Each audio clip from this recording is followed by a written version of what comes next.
AI Pics Podcast episode. I still don't know. This is our second time recording the intro, and I still don't know. Let's say it's 8, because if you turn 8 this way, it looks like glasses, and that's kind of cool. Like we already did this thing where we talked about how we missed an episode. We're sorry, guys. We're back. Doesn't matter. Let's get right into it. We were commanded by AI, the Overlord, that we had to watch Eternal Sunshine, of the Spotless Mind. Carrie, what's your summary? Tell us what this movie's all about. Puberty. Sad emo, Jim Carrey, being sad all the time, meets somebody interesting for once, and screws it up. It's funny because I feel like Jim Carrey, his work does not hold up in general, but this one did, in my opinion. His serious work does really hold up. Comedic stuff. Like, Dawn was watching Ace Ventura the other night. It does not hold up at all. She liked it. She was like, I guess she's got the same humor for like the last 30 years. So, like, for me, I'm like, Truman Show. Truman Show's great. Sunshine. You know what the best, let's get off on a tangent right off the start. The best Jim Carrey movie ever, because it's so ridiculous, but also like a great train wreck movie, is The Number 23.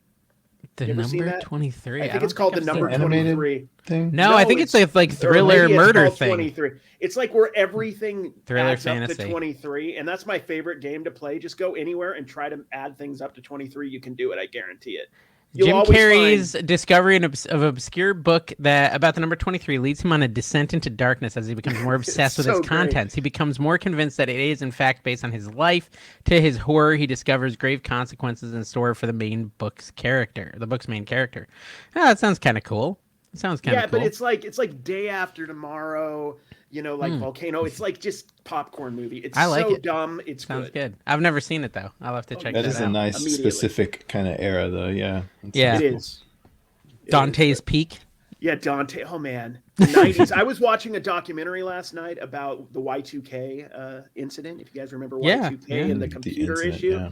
Apparently, they somehow made this illusion that everybody was worried about the millennium or whatever. So a lot of those movies from the 90s that we loved, like Dante's Peak or Volcano or whatever, Independence Day, were all kind of showing that anxiety that we felt culturally, the impending doom of technology and aliens. That's like the 60s, right? The 60s, the 50s, 60s, where everyone was so stressed about nuclear war that a ton of stuff, like if you ever watch old Twilight Zone episodes, like every other one is about air raid drills and I don't know. It's kind of crazy to just see that slice of time. Kind of people fear what their fear was, and people were making movies based upon. How does it manifest into a visual, into this film? Movie, getting back into this movie was a really cool time capsule. Like looking back, because when this movie came out, I mean, I was like 20ish, like early 20s. We all were basically. So, it's fascinating watching it now compared to when I was 20, because it's like a totally different movie. You said you watched it back in the day, right, Dave? I did, and it's. I thought it was. I remember liking it. I remember this and Vanilla Sky kind of hitting the same notes for me, where I felt like they were very similar movies back then, and I liked them both. And it was kind of out of my wheelhouse because they were a little artsy for me. Yeah, I like the artsy When I stuff. went back and watched this, it wasn't artsy at all. It was just an interesting sci-fi film. Really? Yeah, it was funny how that aged in that way. I agree. Yeah. It's like at the time I felt like it was way more indie of a movie at the time. It didn't feel like it. It just felt like a standard film. A movie. Yeah. I thought that was really weird because I just remember oh, this is so unique and interesting, and now it's just it's all right. Maybe it's I've watched 7,000 episodes of Dark Mirror, Black Mirror, whatever it is. Nothing surprises me anymore. That's totally the whole thing is an episode of that show. It's basically like we were talking about with 2001: A Space Odyssey, how it was revolutionary in 1968 when that movie came out, but now we're used to those special effects. I think this kind of style storytelling was more unique 20 years ago when this came out. Yeah, it's interesting to see what filters through and what holds up after all that time too, because a lot of it did hold up, I would say. Some of it clearly was again, a victim of its own sort of the premise decisions. Though, the premise, if you guys didn't watch it, just really quick to recap the premise, because although Carrie kind of recapped it by saying Jim Carrey's emo, I think the biggest thing, and I don't know if you said it or I zoned out, is you're able to delete people from your memory. Yeah, that was important. That's kind of an important part. It's a crucial aspect. And it's like, okay, you can delete. So you have to. Everyone does a thought exercise. Like, would you ever delete someone from your memories, guys? No way.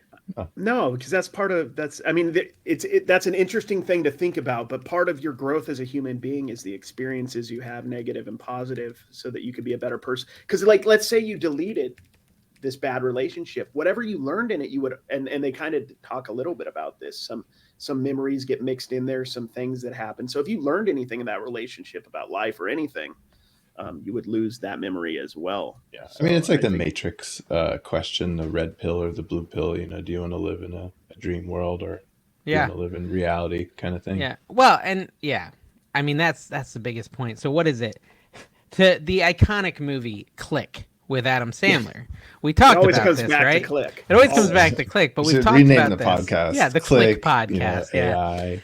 Well, in that podcast, if you'll recall, he basically what happens is he fast forwards through all the key moments of life to the point where like he misses out on a whole bunch of stuff. He's like trying to fast forward through a cold and he misses his son's birthday. And it's like Carrie said, you delete the memory of that girl. You delete everything that happened with that girl. And you could have won a Nobel Prize with a genius idea. Yeah. It's gone. Yeah, you delete all your memories because if you're with that person all the time, anything that commingled, right? Because you have to get that person completely out of your life would be gone as well. So, I mean, and on top of that, like, as the movie progresses, Jim Carrey's girlfriend deletes him from her memory. She's very impulsive. She does this. And he said, well, I'm going to get her back. I'm going to do it too. And when he does it, he realizes while it's happening, crap, I don't want to do this. Like, there's so many great memories. Even if we're not together, I don't want to lose these memories, right? And the movie really is about them trying to stop it from happening while it's happening, plus the Hulk as a young lad. Yeah, young Hulk. You got really conniving Frodo Baggins as well. Kind of a jerky Frodo Baggins, not quite as heroic. New take. Yeah. So, okay, I think for me, because it was so much less artsy than expected, I don't know, I almost feel like I liked it a little less than I did the first time. Or maybe it's because it's one of those movies the first time you see it, it was such a unique idea that it hits harder. And then once you know the idea, totally agree. It kind of lost some of its luster. To me. Yeah, like those scenes, the like forced perspective scenes where is underneath the table in the kitchen and whatnot, kind of strikes you a lot harder the first time around. Like, it still works very well. That was a funny scene. She's like flashing him.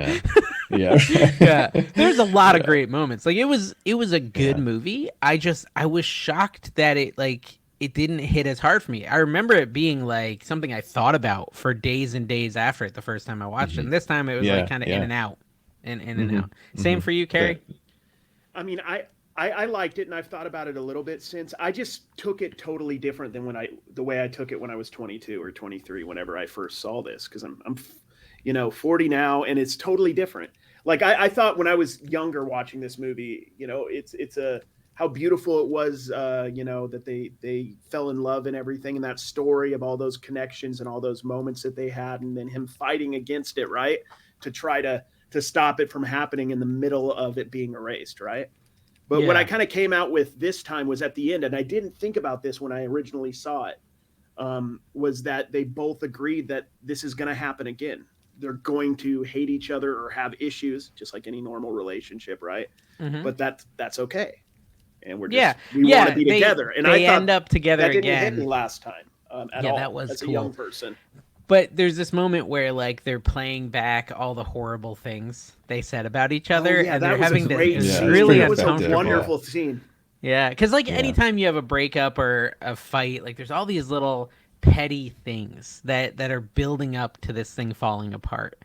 And they were all fresh in Jim Carrey and who was the girl, the actress? I don't even know who that is. Kate Winslet. Yeah, it's all like fresh in their minds, and so like as they're getting their memory deleted, be like, oh, and I just couldn't stand that she dyed her hair all the time. I mean, clearly she just was trying to get attention. And like, I'm sure when he first met her, he's like, oh, her hair's dyed. That's cute. I like that. Right. But as like the bitterness of the relationship went on, this is all of a sudden a big deal. You find ways for that to annoy you and on a bad day. And you let that build up. Such an insanely interesting way to explain something. Like, to have what you said in a prior relationship that you don't remember saying because it's been erased, right? And you're in that stage where you're meeting the person the first day again, so those butterflies, all that connection is there, right? Yeah. But then you're getting played stuff that you said before that you don't feel yet, right? Because you haven't known the person. So but you're stepping into these waters, And basically, you're saying stuff that's getting you in trouble, but you don't remember saying. I mean, it's insane. I thought that was probably the best scene in the whole movie. Well, I mean, the best moment though is when they say, yeah, all that might happen, but who cares? Let's go anyways. Exactly. And I think that was really like the powerful moment. Like, I think it's one of those things, and we don't want to get too introspective here, but it makes you realize like all these bad moments you have, like you look at them negatively while they're happening, but you wouldn't want to lose them. Right, my kids fighting they drives me nuts. Time, it drives me nuts. But if you were telling me I have to lose all the memories of my kids, even the ones or just the fighting ones, I still wouldn't want to, because each of those moments builds who I am, who they are, and it makes you. And I think that's why the first time I watched it made me think so much about like just life. And this time, since it was like not a new thing, it just didn't hit me as hard. But I still think it's a really well done story. And I think it's cool, but I just it's just good that it just shows it's good that we're not in control of those kinds of things.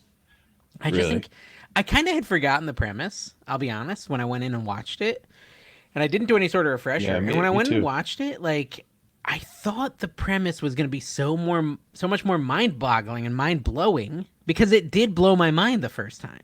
I was disappointed.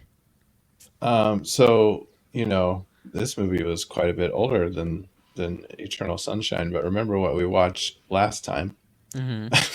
We just came off of watching Eraserhead. Oh, gosh. Like everything is super normal compared to this. I mean, it's like gotta be the weirdest movie.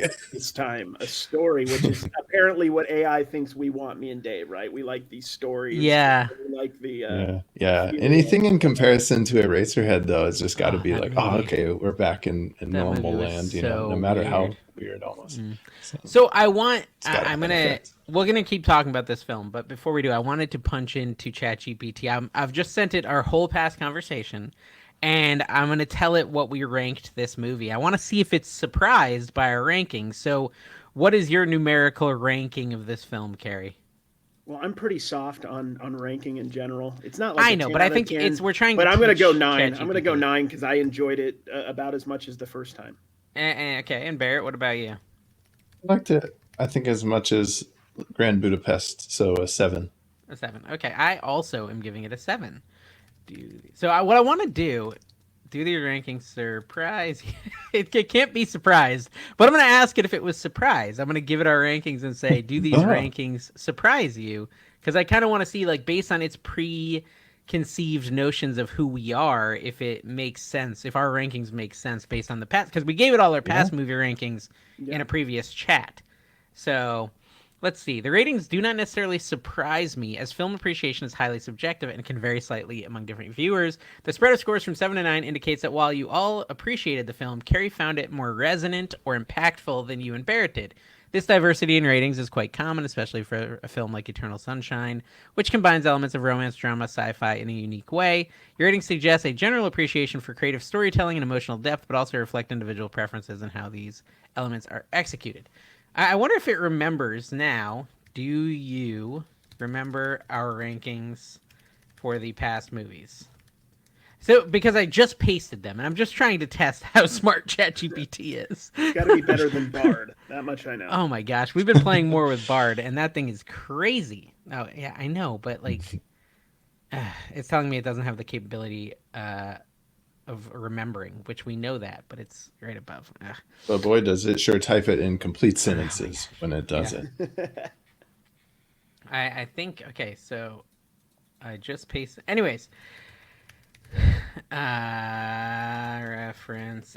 I wish AI was better. Again, future AI, I'm sorry I said that. I know you're better. It is going to get better. You're Dave, better, we're but not this gonna version like it, of you, yeah. This version of you is just a little confused. It's now found all our rankings, so that's good. It's now listing them out for me because I told it to look at the conversation.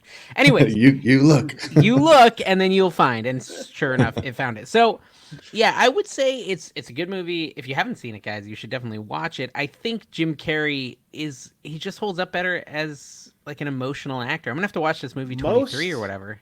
Most comedians and most great comedians tend to go that way too. Like they're amazing dramatic actors. Adam Sandler, surprisingly good as a dramatic actor.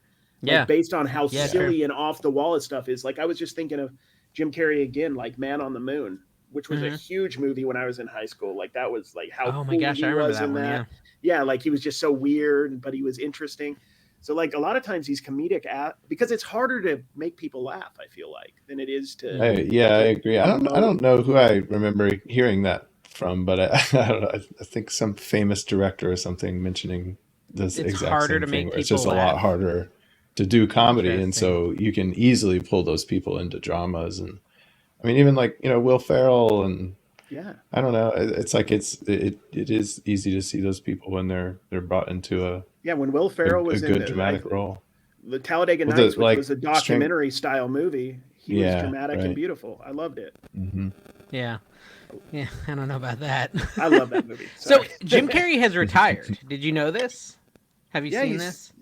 He does not make film. I saw this good little moment of him. It was like on TikTok or something where it's like, you'll not hear it in Hollywood very often, but I have enough. I've done enough. I have enough, and I don't need to do more. And I'm just going to enjoy my life. To hear Isn't that nice? Like that. That is a cool thing that's not talked about enough. Because imagine, like, I don't know, having $10 or $100 million. He has like $180 million. He's done tons of good movies, some bad, some good, but he's accomplished a lot. Yeah. And so, with that being the case, he's satisfied. Yeah, he's happy. The only reason to continue would be a desire to make something creative. And if he's not interested in doing that right now or ever again, why bother?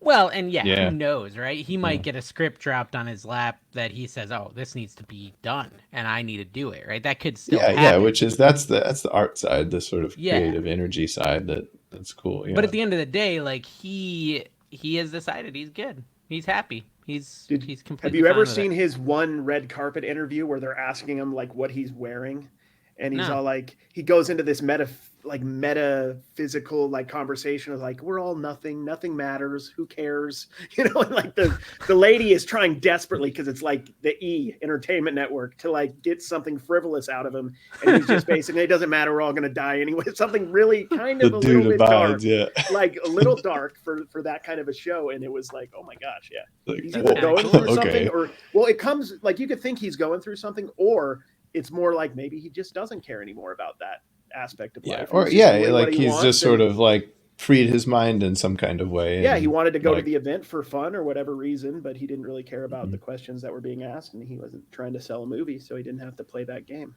Yeah, which is interesting. I respect people who feel like they don't need to fit exactly into this little.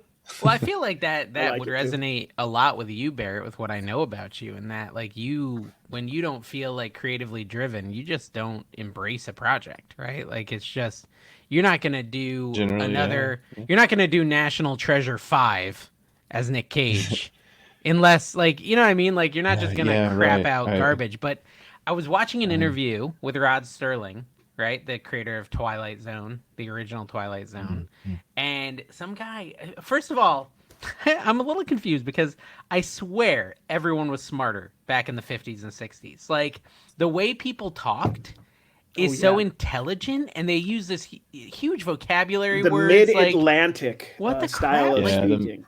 The mid-Atlantic. I feel like I'm an idiot listening to them. Like, oh my gosh, they have like a huge vocabulary. It just sounds so much more intelligent than we sound today. You know what's even better? Well, just along the same lines of that is to go and watch talk shows from back then. Like I get on this trip where I go and watch the Dick Cavett show, where he'd have like, Muhammad Ali on one week, then John Lennon, and then like, but not just that, but then like some physicist one week, some nuclear scientist the next week. And like just the way they talked, and like this was going on for hours. There wasn't like all these cuts like they have nowadays, the TikTokification of everything.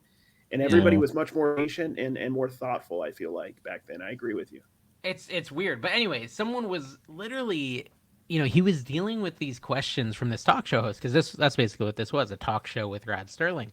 And the guy was like, oh, what do you think of the accusation from so-and-so that you are incapable of, not selling out, and that's why you've created the Twilight Zone? And he's getting like accused of being a sellout for creating the Twilight Zone because it was a mainstream show and it wasn't a film.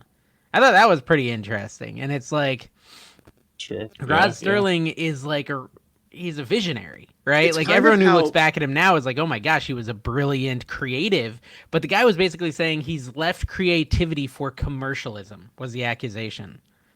How weird is that? There's always, I mean, I guess like if maybe at the time, like television is just a purely commodified kind of chew it up and spit it out sort of thing. So like without having the context of the Twilight Zone existing, maybe it just felt like that's how everything was. And so if you add yourself into this pile, you're added to that. But like maybe you can zoom out a bit and see, okay, well, the Twilight Zone obviously is a different animal altogether. It's not fitting in with all of those things. So I don't know, maybe but they didn't seem to zoom out. Yeah, exactly. Yeah, television was a newer thing, like in the 50s, 60s, 70s. Like movies had been around since the 30s or the teens, even if they were, the ones that weren't talking, the whatever they were called. The talkies. The silent films of those days. But I oftentimes think about like in the Victorian era, like if you were sitting and reading, there was what's the way to put this? Even within books, there was that. Like if you weren't reading like a scientific book, if you weren't reading something autobiographical, you were wasting your time. If you're reading novels were considered frivolous. If you're reading Charles Dickens, now people, if you're reading any kind of book, you're considered like, thoughtful a nerd. Or whatever. Nerd. But back then it was, there was the more serious books and there were the diversions, the TV versions of books, the stuff that wasn't serious, and people differentiated between the two. So is Idiocracy coming true? Is it coming true? Is Idiocracy a thing? Like, are we really getting in a lot dumber? of ways? Yeah, I think we are. Look at the hospitals and look at the shoes that they're wearing. The Crocs. The Crocs carry. You know the Idiocracy, they're all wearing Crocs, right? Did you know that? I didn't know that, no. Yeah, Barry, didn't you tell me that? Isn't it you who told me that? Or was that correct? So. Well, I think it was like a Joe Rogan podcast. Someone was on it. Maybe casting directors on it. Yes, yeah. And it was the whole idea behind it, Carrie, was like, let's find like the dumbest shoes that have no chance of succeeding because they hadn't become big yet. And like the Crocs were like, cheap. Oh, they're cheap. These will never do well. Like no one's ever gonna like these, and that's why they put them in Idiocracy. And they literally are like one of the most popular shoes now. And that was my favorite thing is the hospital shop, because like that, any hospital, I feel like for whatever reason, Crocs are they're every shoe at a hospital practically. Every nurse is wearing because they're Crocs. Like sterile or something. It's just easier to clean. I don't know. They're super light and stuff. I don't know, but it's just like amazing to see that shot. Is so it's maybe a decade early, and like there it is. There's the future. I mean, it's a movie about the future. It's a comedy movie about the future. Not to mention that guy is our next president, Camacho, and he's going to do the Gatorade thing. I think I might be the president. It is kind of funny. Terry Crews is like seem political. He probably could win. Honestly, who knows? Was he actually? Was that Terry Crews? I didn't even realize that it was Terry Crews. Yeah. Okay. Mm-hmm. Yeah. Are we what, Carrie? I was going to say, like, are we stupider because knowledge is simpler to get or obtain? Like nowadays, if you have any question about anything, you got your smartphone in front of you. Maybe we're adapting to the fact that we don't need to have all the knowledge. Like we don't need to have a long, in-depth conversation like they did in the 50s and 60s to learn about stuff, because we could hyper-focus whenever we want, or maybe not even, but when we need to, we can find out that information now much, much easier than we could. So we don't need to actually know. We don't need to actually have it with us at all times because it's at our fingertips already. Maybe it's actually super smart. I don't know. What's more efficient? That's like when I asked Bard why Carrie was so lazy. Bard came back and said, "Carrie's not lazy. He's just efficient." That was Bard's response to me calling Carrie lazy. I'll take it. Efficiently lazy. Gary switches to Bard. That's why I love Bard. Bard is life. Bard is love. So, have you watched anything else? Oh, well, okay, wait. So we gave the movie a 7, a 9, and a 7. So we all liked this movie greatly. Yeah. We all are basically recommending it. I think it was great. I think the story was great. I think it was unique. Especially if you haven't seen it and it's going to be something fresh and new for you. Yeah. So what else have you been watching? Carrie, you said you saw some stuff. Dude, I cried twice in the movie theaters in like the last 2 weeks. I saw The Iron Claw, which is about looks so Von sad. Erichs. Dude, what happened to Zac Efron's chin? Yeah. Literally, he looks like a completely different human. Have you seen this, Barrett? I think so. There's a recent picture of Zac Efron. He looks completely different. He looks way different. No, he really said does. It was and some he sort of bulked up for this movie, and it even accentuates it more. I feel like. Well, I think that I was trying to figure it out, and it sounds like it was some sort of like deficiency in his jaw, and he had to start doing all these exercises, and his jaw muscles got huge. But he looks like Hasselhoff now. Like a completely different person. It's really weird. Yeah, he looks like Zac Efron, like half Zac Efron, half like Kendall. Handsome, what's it, Squidward? Yeah, it almost looks like he got like a cosmetic surgery, but he says he didn't. Speaking of Hasselhoff, I mean, I do remember him looking kind of different in Baywatch. And I guess that's just it's a thing though, like, I mean, you age, of course, but like the structure of his face, which is funny, that's what we got into from this, is the structure of his face has changed. It is. It's weird. Because like he was so objectively good looking, like for a guy. Now he's questionably good looking. I don't know that he's good looking anymore. Now he's like a type. Like I'm sure there's people that like that type of guy, but he's not like just unquestionably hot anymore. Like that'd be interesting for him to like hotness. Experience that transition, see what that's like. Dude, that is actually, I've thought about that, because he has to be being treated a little bit, even subconsciously, different in interviews, different around Hollywood. Because I would imagine. Yeah. Anyways, that's not what we're talking about. So that movie, do you recommend it? Should I see it? It's super sad. It's I would. No spoilers. It was the best movie I've seen this year. And you haven't seen Wonka. Well, yeah, I haven't seen Wonka yet. Okay. So that may be better. But like the movie was amazing without giving away anything. It's just incredibly sad, but kind of poignant at the same time. It's based on a true story, right? Yeah, it is based on a true story. Let's just say, I don't know how to explain this. I'll say this. You don't have to spoil much. I know that like half the wrestlers I know die young. We'll put it this way: from drugs and stuff. It's a family of. This is how many people. Okay, there's a family of 5 wrestling sons.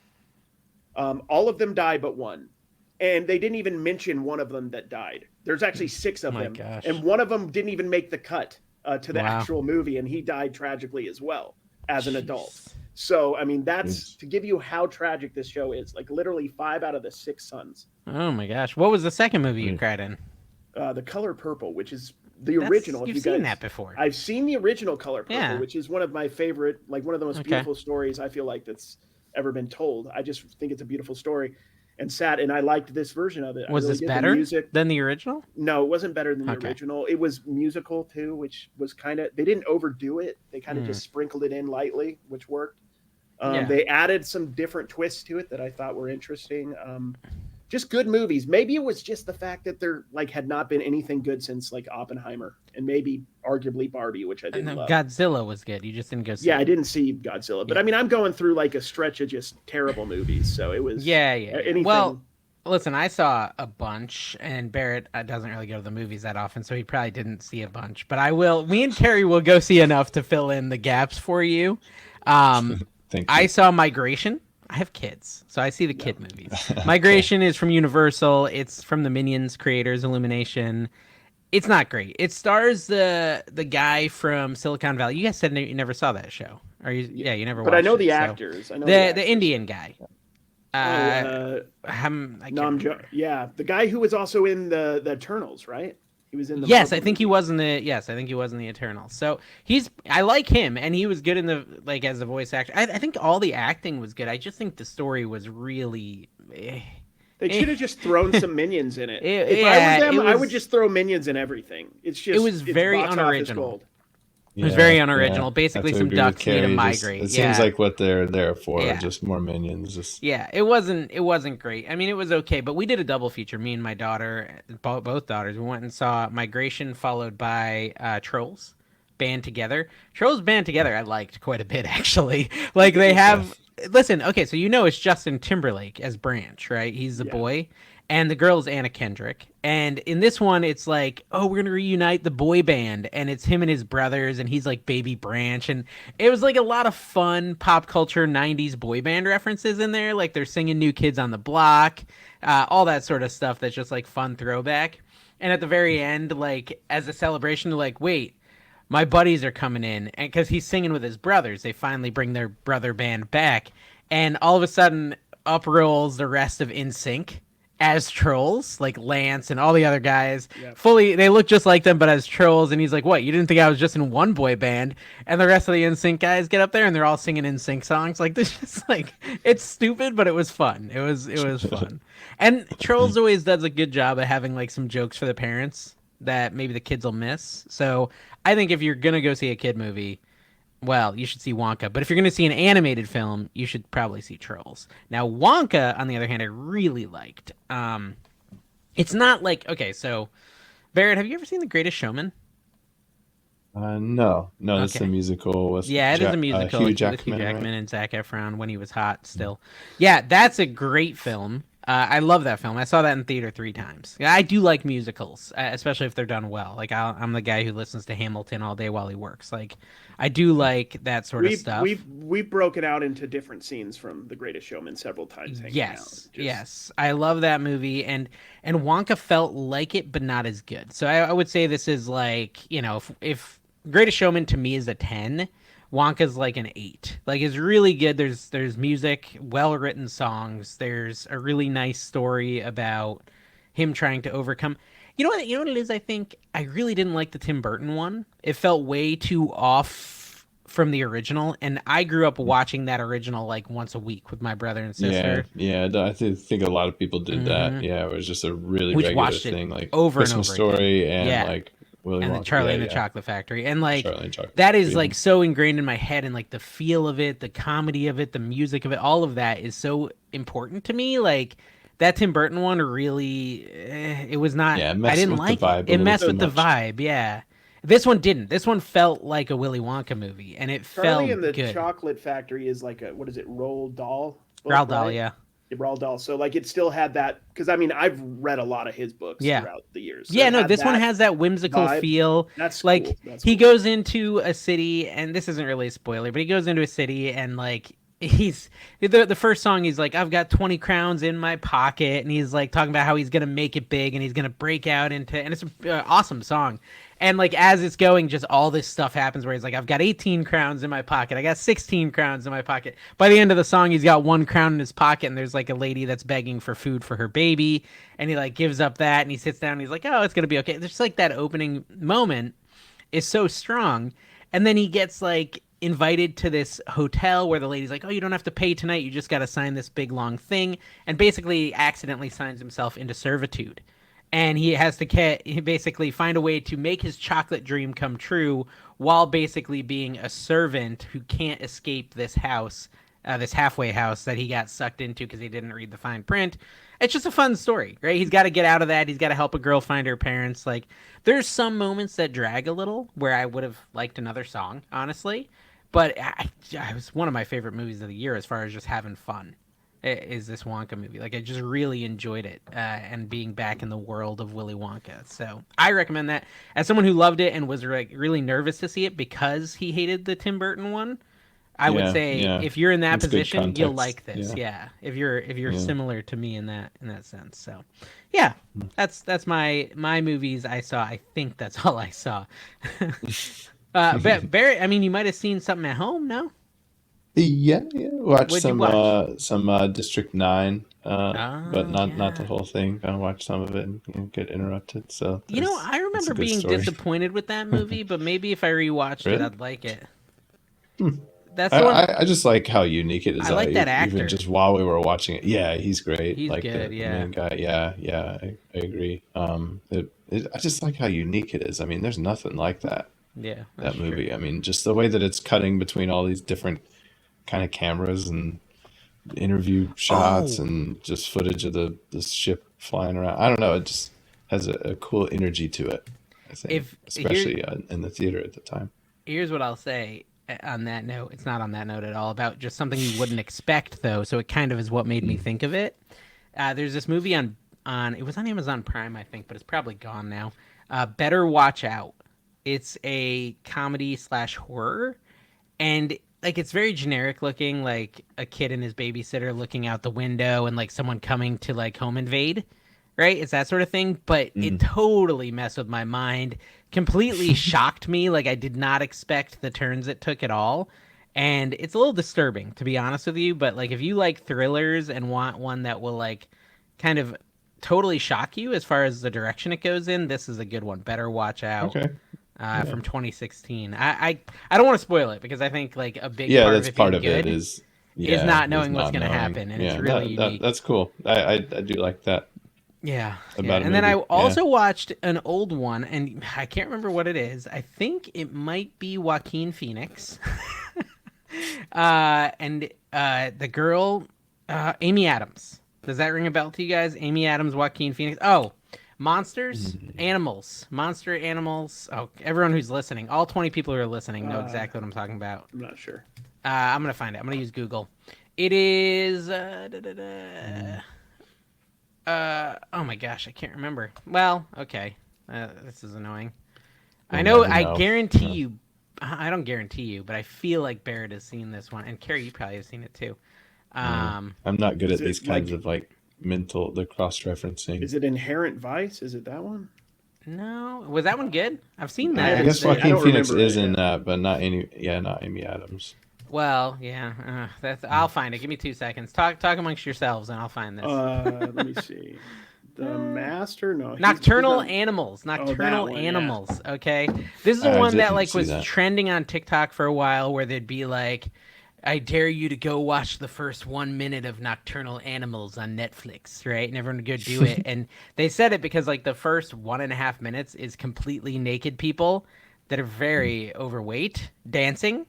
And so like Okay. it's like supposed to shock you or whatever. But anyways, Okay. beyond that, there's actually a good film. Hmm. Beyond that, and that really has nothing to do with the movie, so I don't know why that's in there other than just pointless shock value. But that one is really interesting because it's like I didn't actually love it because it's a little too. This one feels a little too artsy fartsy for me, and it's you know what it is. It's Isla Fisher, not Amy Adams. They look very similar. Mhm. You know what I'm talking about? The girl Yep. from Knocked Up. No, Yeah. not Knocked Up.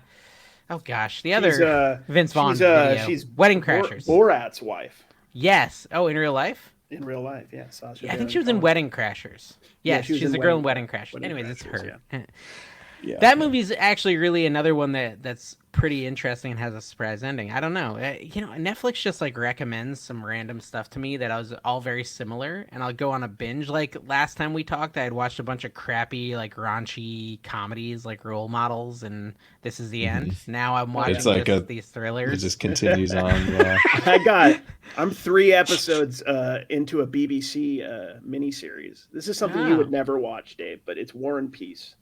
oh, hmm. It has Paul Dano, who's like one of the best Mm. actors of our Yeah. generation.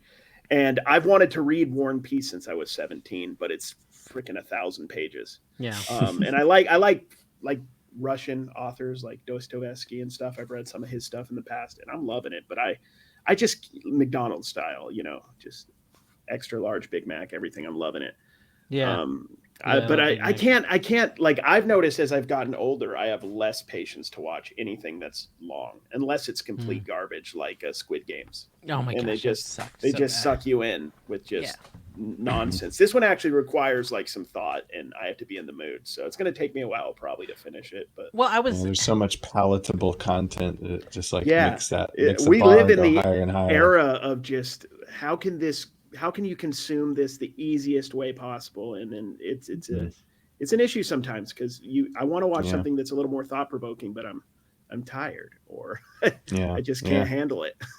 Well, I think that I was talking about this, but like we now are in this consumption mode of media and entertainment where like we don't even pick what we want to watch, and when we do, it's inconvenient. Like me wanting to watch Eternal Sunshine of the Spotless Mind, I'm like, I gotta go buy it or rent it or stream it. Like, where is it playing? I gotta get like you were just saying, Dave. I mean, like you're like Netflix is telling you kind of what to do, and more than likely, it seems like an AI is probably picking that as well as Yeah. So it's picking almost every movie that we're watching.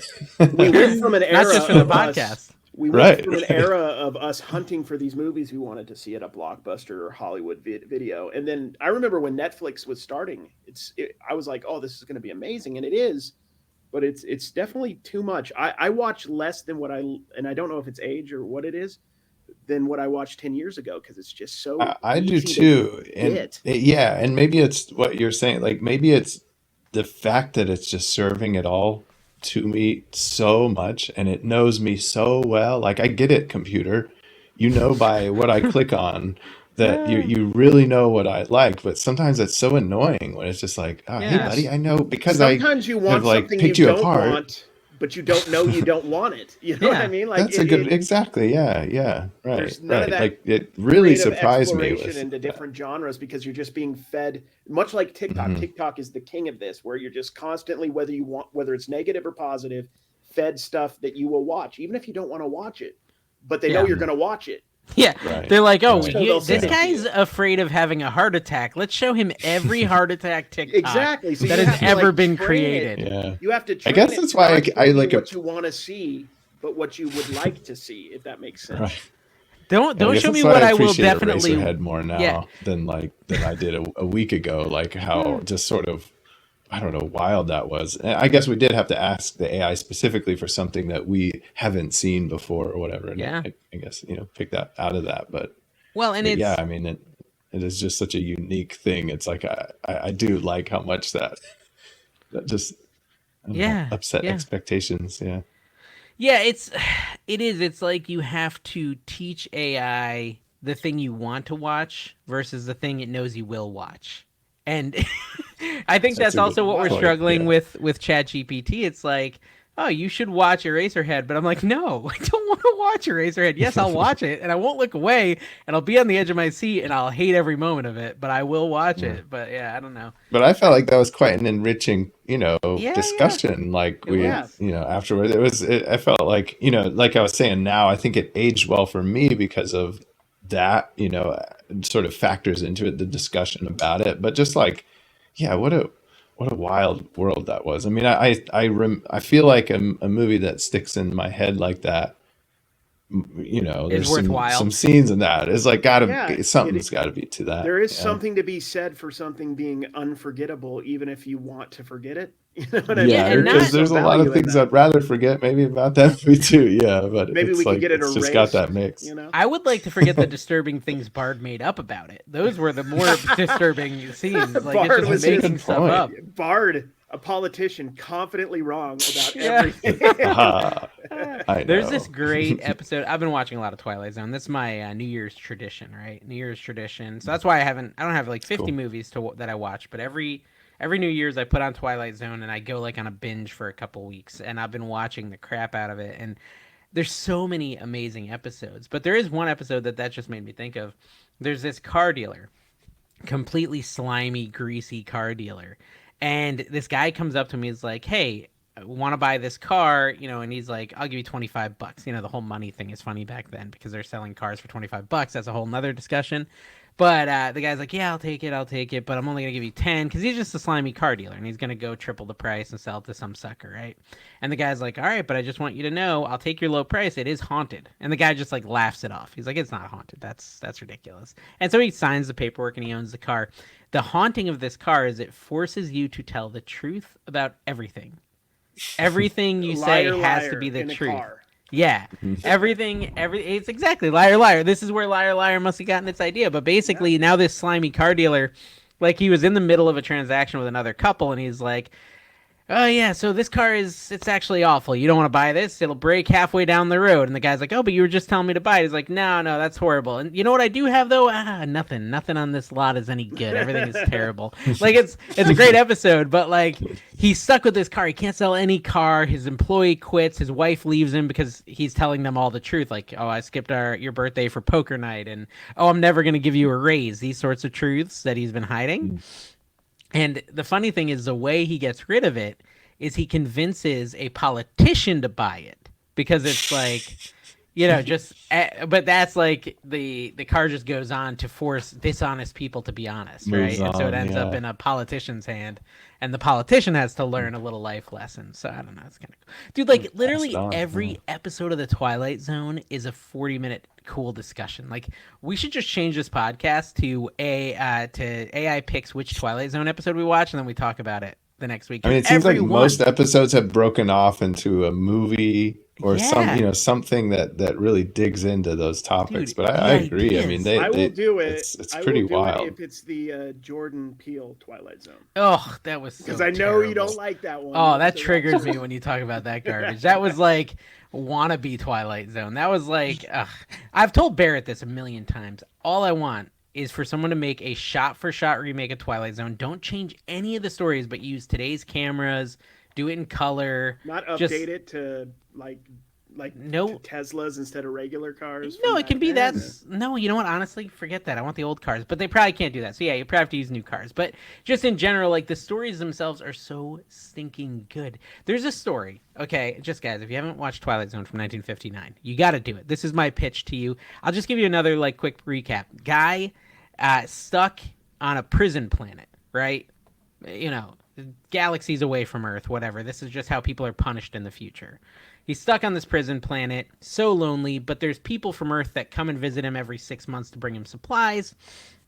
Well, one of the people that visits him feels bad for him and sneaks him a robot. The latest android, it's a woman, and it's got like a real personality. It can cry, it can feel pain.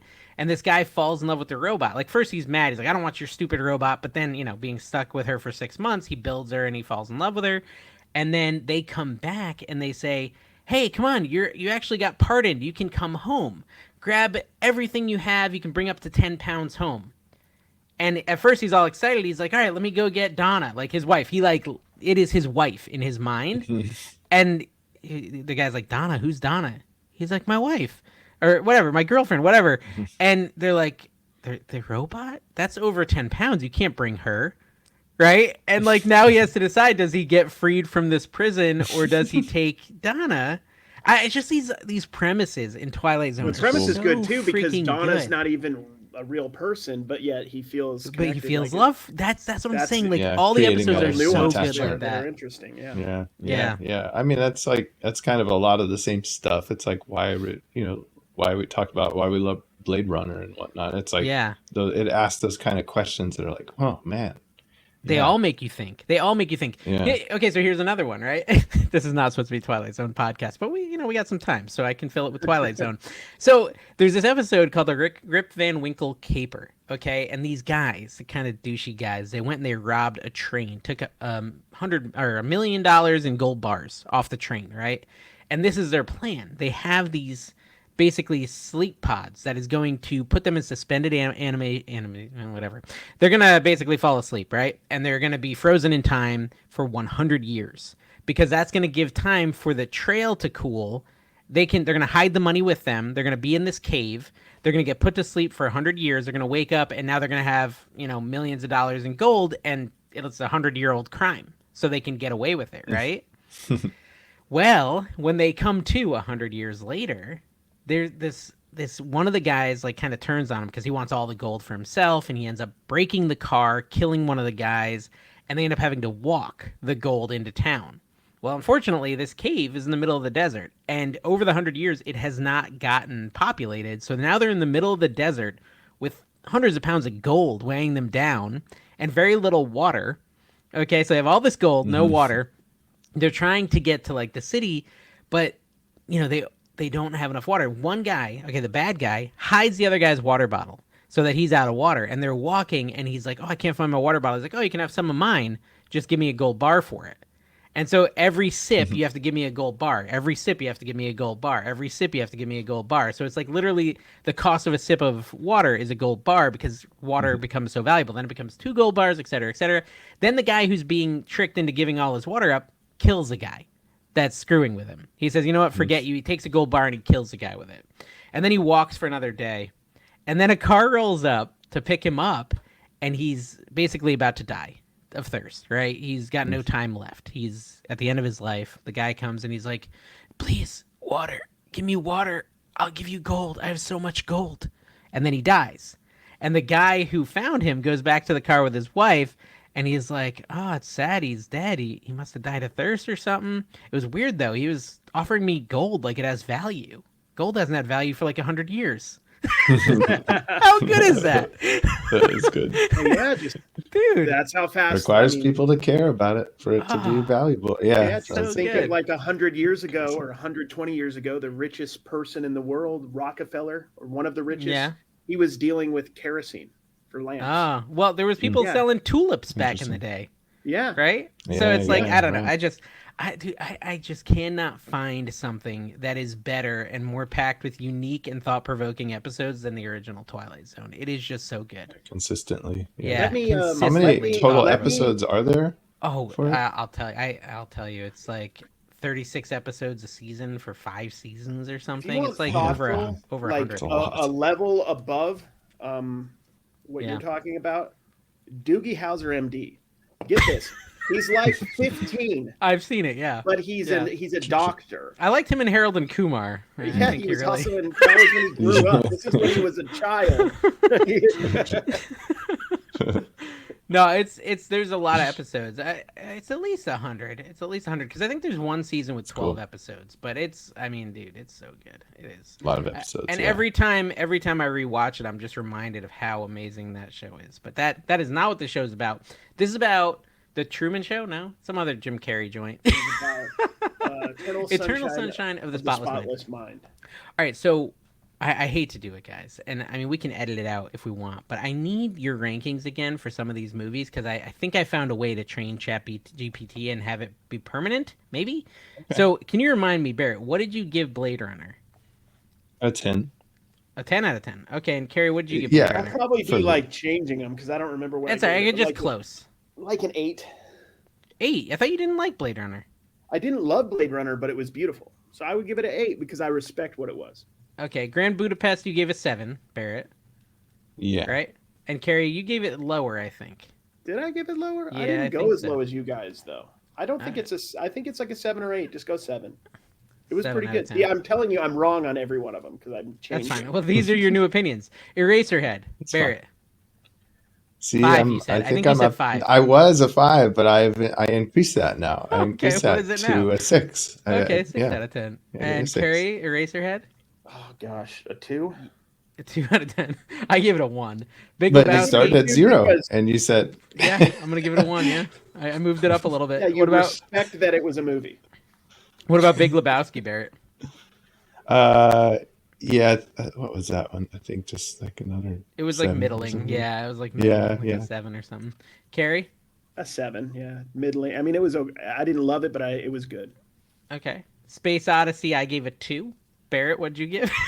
I gave it a 10 because 10 out of 10. Yeah.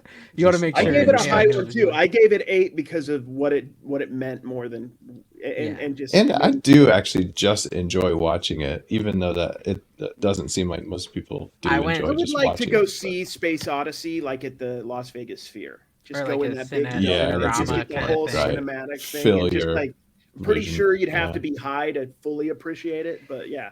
Probably. Social Network, we all had a pretty high score. I think Barrett, you were a 7, and then Carrie. I think all the movies so far have given like a 9 on Social Network. I love the Social Network. You love the Social Network. Okay, so good. Now I've got like I think if I just feed it this and save it in a Google Doc here, I'll present my screen so you guys can go along with me. So are you going to have to input our ratings every time? Well, no, I've saved it to a Google Doc this time. So you can paste it in. Yeah, exactly. Make it quick. Yeah. Pick our next film. So I'm literally going to basically ask it to pick based on these rankings. Okay, paste. We can get rid of all that. Boom. Let's see. So we have a movie review podcast, and we always let you, ChatGPT, pick the movies. Here are the films and ratings so far. Please use this to pick our next film. And then it has all our ratings there. Okay, based on the movie ratings from your podcast team, it seems you have a diverse range of tastes. Barrett enjoys visually striking, thought-provoking films. Carrie appreciates both intellectual and emotionally resonant films. Dave appears to have more eclectic tastes, but he rated The Social Network and Eternal Sunshine of the Spotless Mind very high. Therefore, we recommend Inception. Christopher Nolan, my favorite probably director. So this, I don't love him, but I do actually enjoy Inception. So I'm okay with watching Inception. It's been a long time. Interstellar would have been my I hated premier that one, choice. Yeah. Well, get out of here. You like it was too depressing. That was too depressing for me. I don't like super sad movies. Yeah, it made me sad. It made me think about how short life is and how I would die any moment. It gave me anxiety. Like I don't know. But isn't that like in a Twilight Zone kind of way, like a thought-provoking sort of thing? Twilight Zone, it's like, based on what you're saying, is similar. Yeah, but it doesn't always make me think so clearly about like overaging my children. I don't like that his kids didn't get their dad. I don't know if there's ever been an episode of Twilight Zone like that. That's like really sad about your kid not getting your time. Maybe less emotional, more technical kind of. Yeah, I don't know. I just remember it like kind of made me super sad for like a week after I watched it, which maybe means it's a good film because it affected me. Yeah, but I didn't like the way it made me feel. Your concept that's right. That's like you watched that movie, so it gave you something that you could watch and you would watch all the way through, but you didn't want that movie. That's what we have to train. Yeah, you want a movie that's going to make you think, but about stuff you want to think about. Okay, yeah. So should we try Inception, or do you want to ask it for another obscure one we've never seen? I've seen Inception several times. I will say I just saw Inception like a month ago. We want something more obscure. But not like Eraserhead obscure. But I mean, I'm cool with Eraserhead obscure or more. Eraserhead 2, more Eraser. We want something more obscure that we may have never seen. All right, let's see what it gives us. Primer, 2004 by Shane Carruth. I've never heard of it. Barrett might appreciate the film's thought-provoking and complex storyline, reminiscent of the narrative depth of 2001. And I do appreciate that about it. No, you've seen it? Even heard of it. But Barrett, you've seen it. I have, yeah. You have? Okay. Carrie could enjoy the intellectual challenge and emotional undercurrents akin to what's found in Eternal Sunshine of the Spotless Mind. Dave might find the film's unique approach to sci-fi and its understated story. I do like sci-fi. Different from anything he's rated highly so far, offering a new perspective. Primer is known for requiring multiple viewings to fully grasp its plot. Oh, boy. That does not sound great to me, but okay. Well, I am not a person to grasp a plot at all, like the first time through. Yeah. And I loved it. Like I was able to enjoy the whole thing and just sort of feel bewildered to a certain degree, but still get it and still understand what's going on. I'm looking at the cover poster. art for this. This is an incredibly indie movie. This was like a guy in a shed kind of this movie. Tagline. Barrett, you might appreciate this. I don't know if you know this movie, but I loved this movie when I was younger. It says Donnie Darko for grown-ups. Donnie Darko, I remember vividly trying to understand that, like reading stuff online about it when it was harder to find out. Right. Because I didn't understand it. Yeah, no, that's all I needed to hear. So it says four friends, fledgling entrepreneurs, knowing that there's something bigger and more innovative than the different error-checking devices they've built, wrestle over their new invention. Okay, I'm excited to watch this. I'm honestly kind of cool intrigued now. That got me. It's so different. It's cool. See, I mean, I think like I don't know, man. I've seen Inception several times. I mean, my kid was watching Inception in Fortnite. They literally played it in Fortnite a couple. Yeah, exactly. I think that this movie, I would say, see if you agree with me after watching it, but I would say this like kind of movie embodies what could be cool about.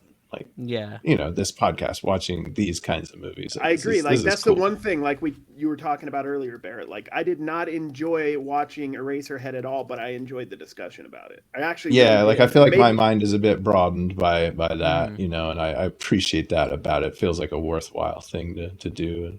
And agreed. Yeah. Okay. Cool. So we're gonna watch Primer, guys. Where's it streaming? I don't know. I gotta probably you have to find it on an old VHS. It's abandoned in an abandoned probably mine. Yeah. You know, I was at this storage unit, Barrett, buying a bunch of like VCRs and stuff, and the guy there that was selling to me, he kept saying that line from Space Odyssey. Dave, what I can't, I'm forgetting it right now, but the Dave line from Space Odyssey, and I finally got it this time. He says several things. Yeah, are you there, Dave, or something? Yeah. I can't remember like what it's the one everyone says to of... me. Famous quote. Whatever. Anyways, he just kept saying it, which was pretty funny. Yeah. Anyways, that's all. And I now understood it. You now get it. I now get the joke. I laughed for him. I said, ha ha ha. But he was that generation that was like around when it first came out, so it makes sense that he would. Like, yeah, exactly. It's just part of. Yeah. I'm sorry, Dave's not here. I don't know, something like that. Anyways, this has been an episode. Watch Twilight Zone. That's all.